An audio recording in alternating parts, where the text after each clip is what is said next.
stand as one. ధర్మం క్షీణించిన కాలంలో భూమిపై అశాంతి పెరిగింది. రాక్షసుల వల్ల యజ్ఞాలు నాశనమవుతున్నాయి. ఇది ఇక్ష్వాకుల రాజ్యం. మహారాజు దశరథుడు పాలిస్తున్న అయోధ్య. నా రాజ్యం సంపూర్ణం, కానీ నాకు వారసులు లేరు.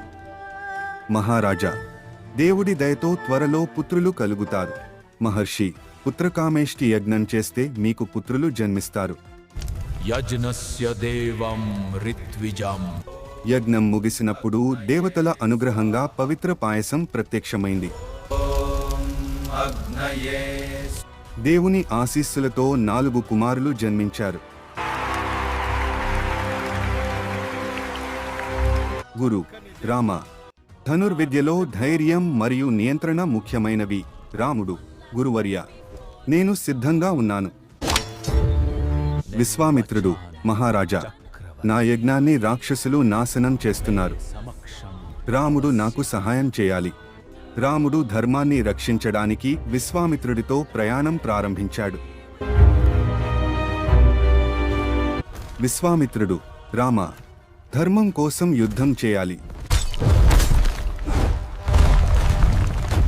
రాముడు యజ్ఞాన్ని రక్షించి రాక్షసులను ఓడించాడు.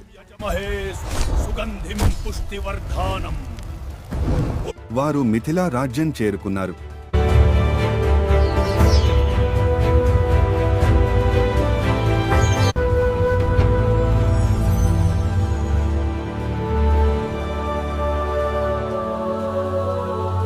ఈ ధనుస్సును ఎత్తి తిప్పగలిగినవాడే సీతను వివాహం చేసుకుంటాడు. జై శ్రీరామ్.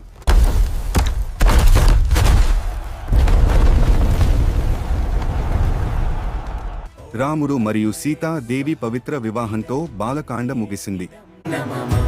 ఓం ప్రజాపతయే స్వహ. ఇది అయోధ్య. ధర్మం, న్యాయం, సౌభాగ్యం కలిసిన మహానగరం.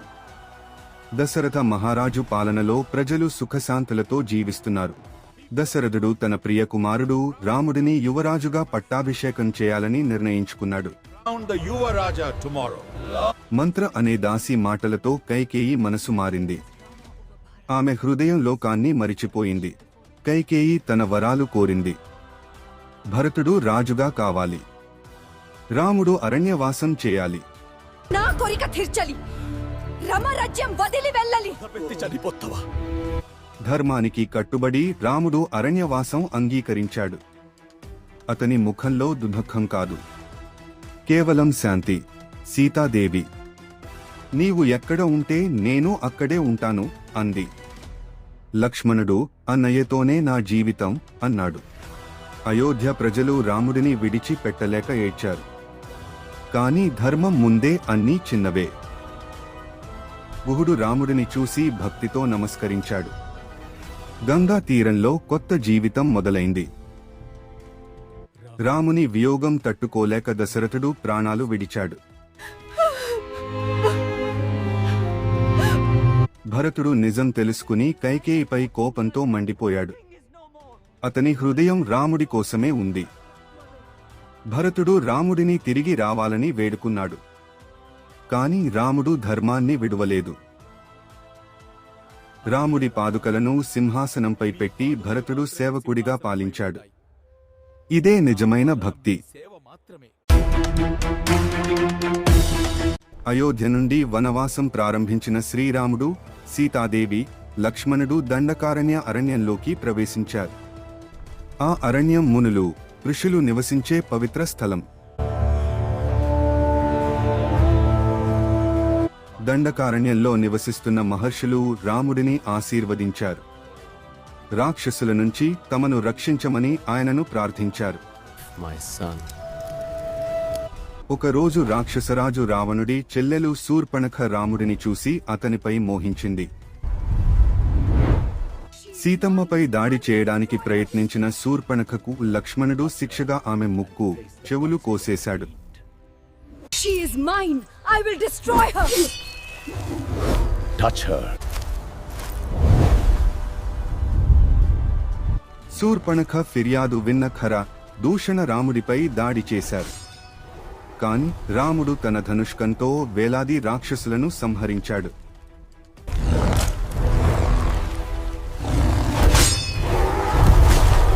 ఒక రోజు అరణ్యంలో బంగారు జింక కనిపించింది. అది నిజానికి మాయమారి మారీచుడు. సీత కోరిక మేరకు రాముడు ఆ జింకను పట్టుకోవడానికి అరణ్యంలోకి వెళ్ళాడు. రాముడి బాణం తగిలిన మారీచుడు హా లక్ష్మణ, హా సీత అని రాముడి స్వరంలో అరవడం ప్రారంభించాడు. రాముడికి ప్రమాదం జరిగిందని అనుకున్న సీతమ్మ లక్ష్మణుడిని వెంటనే వెళ్ళమని ఆదేశించింది. Go now! ఆ సమయాన్ని ఉపయోగించుకున్న రావణుడు సన్యాసి వేషంలో వచ్చి సీతమ్మను అపహరించాడు.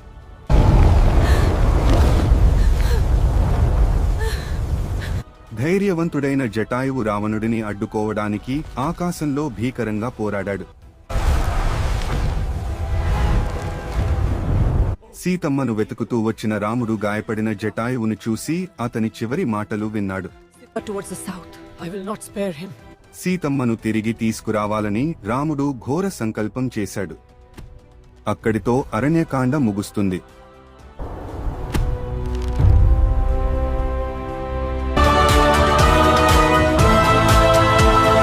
సీతమ్మను వెతుకుతూ అడవులన్నీ దాటుతున్న రాముడు. ఆశ తగ్గినా ధైర్యం మాత్రం తగ్గలేదు. అప్పుడు ఓ వానర వీరుడు ముని రూపంలో వారి ముందుకు వచ్చాడు. అతడే హనుమంతుడు. నీ రూపం చూస్తేనే తెలిసింది, నువ్వే నా స్వామి శ్రీరాముడివి. వాలికి భయపడి దాక్కున్న సుగ్రీవుడి జీవితం ఇప్పుడు మారబోతోంది. స్నేహం విరిగిపోయింది. అనుమానం వలన అన్నదమ్ములు శత్రువులయ్యారు. క్షమించానయ్యా, నేను వెళ్తున్నాను. సుగ్రీవా, నువ్వు నాకు ద్రోహం చేశావు. నీ బాధ నా బాధ. వాలిని నేనే సంహరిస్తాను. ఇది నా మాట. వాలి శక్తి ముందు సుగ్రీవుడు తట్టుకోలేకపోయాడు.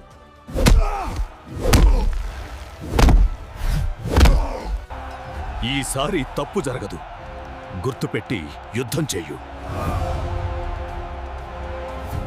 ఈసారి తప్పు జరగదు. గుర్తుపెట్టి యుద్ధం చేయు. ధర్మం కోసం రామబాణం సిద్ధమైంది. రాముని బాణం వాలి గర్వాన్ని నేలకూల్చింది. నా తప్పు తెలిసింది రామ. సుగ్రీవుని కాపాడి రాజ్యం ఇవ్వు.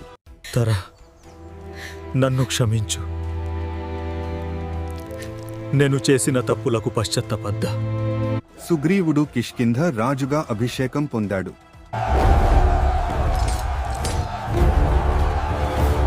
కాలం గడుస్తోంది. కాని సీత వెతుకుట ఆలస్యం అవుతోంది. వాగ్దానం మరిచిపోయావా సుగ్రీవా? These doors, cowards. Your time has come. ఇప్పుడు మొదలవుతోంది సీతమ్మ కోసం మహాయాత్ర.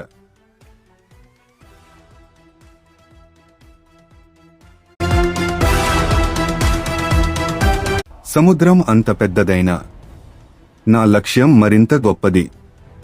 సీతమ్మను కనుగొనడం నా ధర్మం.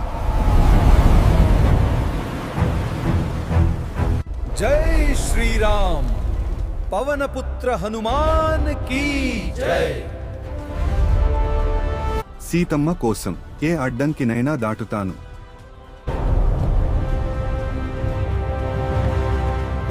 నన్ను దాటి ఎవరూ వెళ్ళలేరు.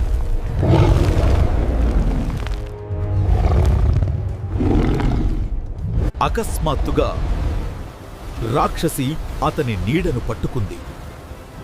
హనుమంతుడు చిక్కుకున్నాడు. ఇదే లంక, రాక్షసుల రాజ్యం. సీతమ్మ ఎక్కడో ఇక్కడే ఉంది. ధర్మం కోసం వచ్చిన వాడిని నన్నెవ్వరూ ఆపలేరు. ప్రతి చోట వెతికినా సీతమ్మ కనిపించడం లేదు.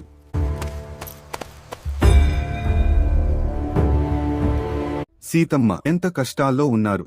నేను ఇంకా ఎంతకాలమే దుఃఖాన్ని సహించాలి. దయచేసి నన్ను కప్పదు.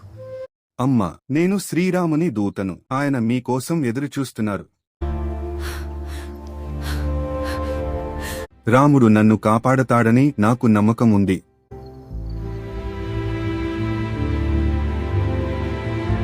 అధర్మానికి ఇది ముగింపు ప్రారంభం. శ్రీరాముని శక్తి లంకను తాకింది. సీతమ్మను చూశాను. ఆమె సురక్షితంగా ఉన్నారు. ఇది రాముడికి ఆశ వెలుగు. ప్రభూ, సీతమ్మను కనుగొన్నాను. మీ ప్రేమ ఆమెకు ధైర్యంగా నిలిచింది.